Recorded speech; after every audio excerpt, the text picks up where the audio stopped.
I chose to come back into the academy and do coaching because I feel over the years, it's as a whole and as young players coming through now, it's gone a bit soft in terms of mentality, the mentality side of the individual.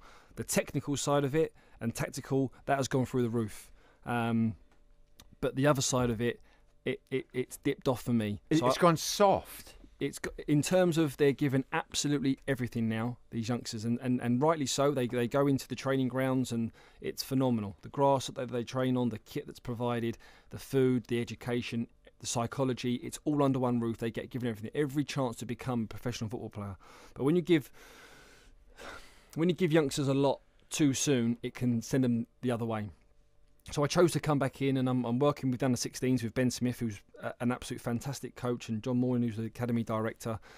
And funny enough, we had parent reviews the last 2 weeks. Reviews with the players in the same room, and the majority of the reviews went down the lines of technically and tactically fantastic, absolutely brilliant. Mentality wise, are you when the going gets tough, when you have to run that extra 10 yards, when there's minutes left on the pitch and your lungs are burning, have you got it in you to really dig deep and go that extra yard not for your teammates but for yourself as well? And I don't see a lot of them wanting to do that.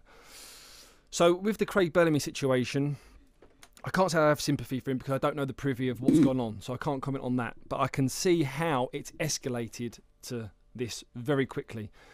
So, for instance, at Brighton, everything's under one roof. So we do under 16, so they're on day release from school. So they come in, they train, they have education, they have lunch, train, education, all on the same day. So all it could take is for me to have him in the morning at 10 till 12 in a training session, and one of the kids at the end of the session, I could not obviously swear at, but have strong words to say, i.e., Tom, come on, you weren't very good today. Let's try and be better. Yeah. Next session. Give me more. In a bit of a stronger way. Right. To try and to get him ready. He can speak to his dad. Or not even that. He could then go within the next 10 minutes into education for the next, obviously that's the next part of their day. It could take the teacher to look at him and say, what's wrong? And he could then say, well, the coach has had a pop at me. That then has to be investigated. That could then go to HR. That then circulates. And then all of a sudden it's not blown out of proportion, but it then obviously escalates into a situation.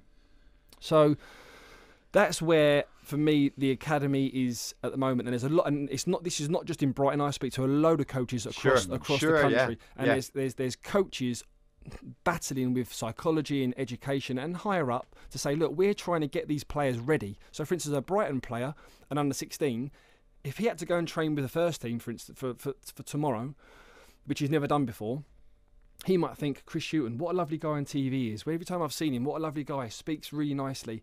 Well, if he got a bark off of Chris Hughton on the training pitch, is that youngster ready for that? So that's what we're trying to do.